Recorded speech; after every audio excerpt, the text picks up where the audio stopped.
Hello YouTubers, this is SHEM.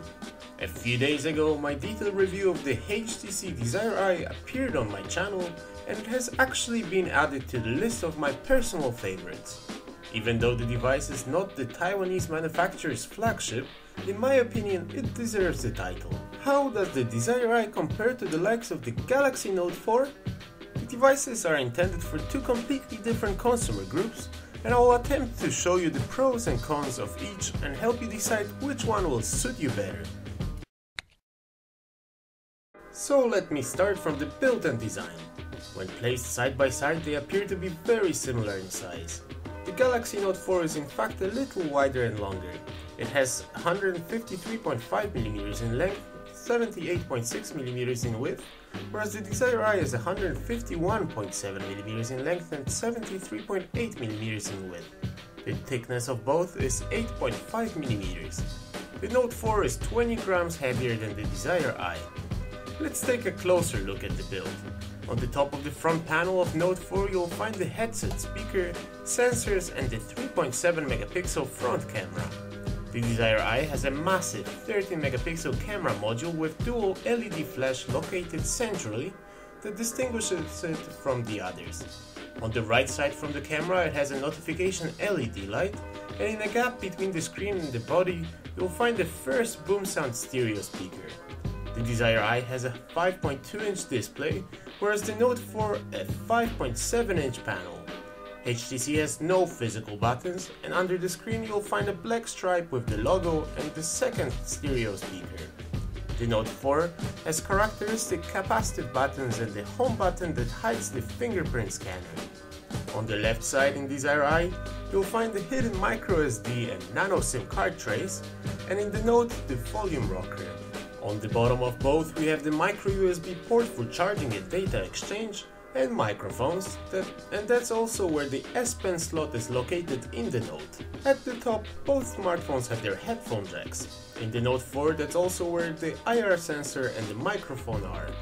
On the right side of the Note and the Desire Eye is the power button, and that's also where the HTC has the volume rocker and a dedicated camera shutter button.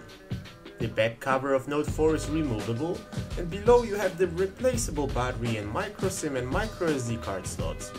In Desire Eye the body is closed and the battery non-removable, but the device has IP certification that makes it water resistant to submersion to up to the depth of 1.5 meter for up to 30 minutes.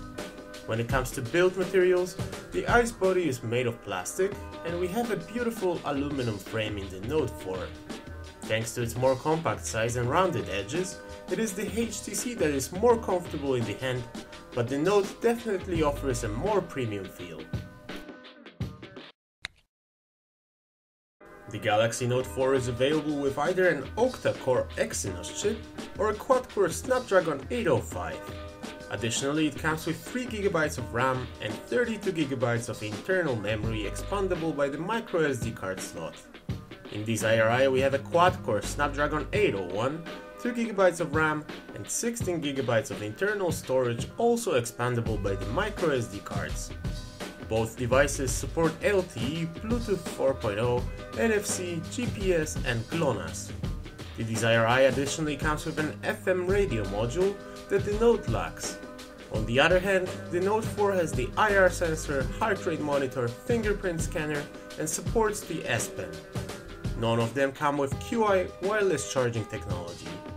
Even though the number of various sensors is a lot bigger in Note 4, I personally don't use the likes of pulse meter or fingerprint scanner and only find the S Pen to be useful.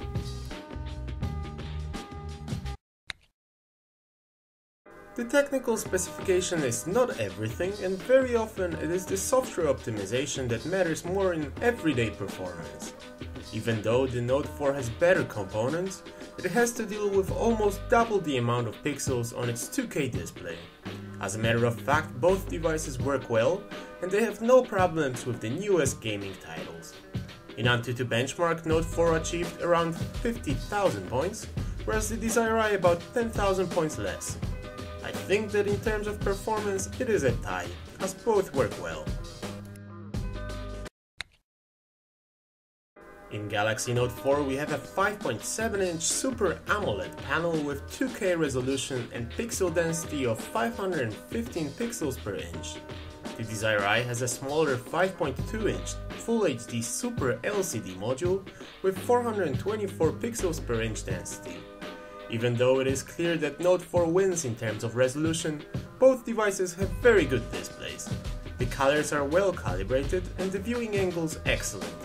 The display in Note 4 has close to infinite contrast levels thanks to the AMOLED technology.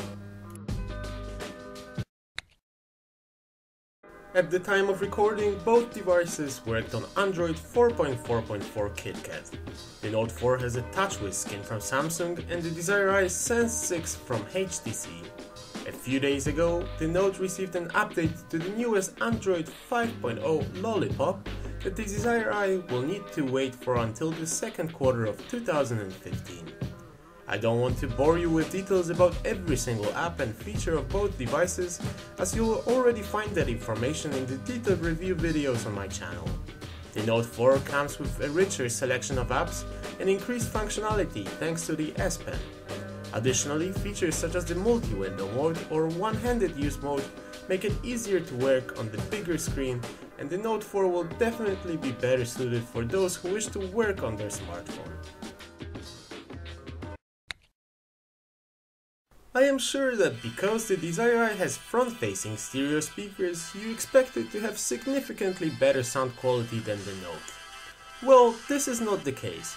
Even though the speaker location is without a doubt better, the sound itself is not only quieter but also poorer. Most likely the water-resistant membranes of the speakers took its toll on the quality.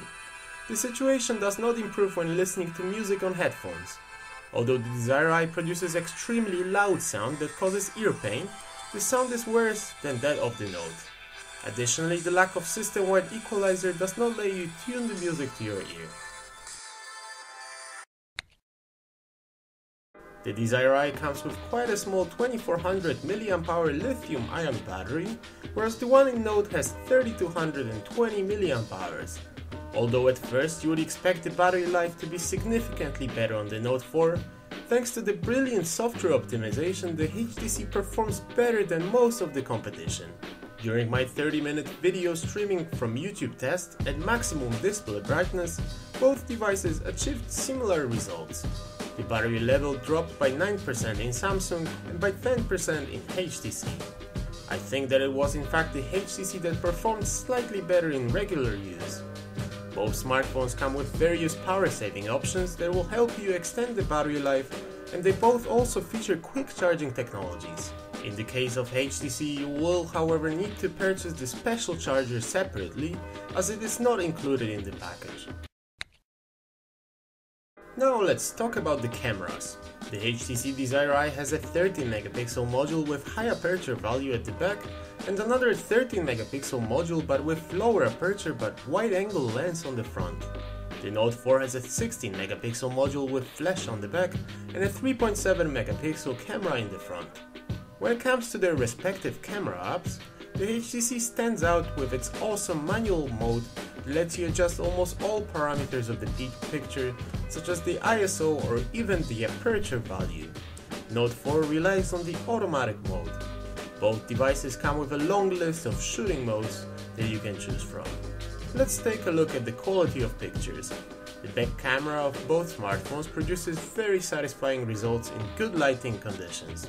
Unfortunately, the situation drastically changes as the light starts lacking.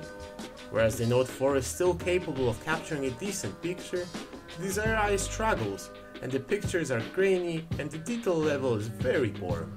In terms of selfie shots, it is the Desire Eye that takes the clear lead. The camera app does not limit any of the settings when shooting with the front camera, and you can use modes such as the HDR for instance. The selfies are the best I have seen so far from a mobile device. At the end, just a few words about the quality of video. HTC Desire Eye records at a maximum resolution of Full HD 30 frames per second. The recordings look well, but they are nowhere close to those from Note 4 that not only records at higher 4K resolution, but also comes with 60 frames per second mode in Full HD. Which smartphone is the comparison winner? In my opinion, each is directed to a different group of consumers and has their own advantages. The HTC Desire Eye will be ideal for sports-oriented people and selfie enthusiasts. Note 4, on the other hand, is the ideal tool for those who are looking for a device to work with. Of course, the price difference is also quite significant, and Note 4 is more expensive of the two. Which one do you prefer? Would you pay the extra for the Note 4, or does the Desire Eye tick all your checkboxes? I look forward to your comments. I hope that you've enjoyed the video and that you'll visit my channel again in the future. Thanks for watching.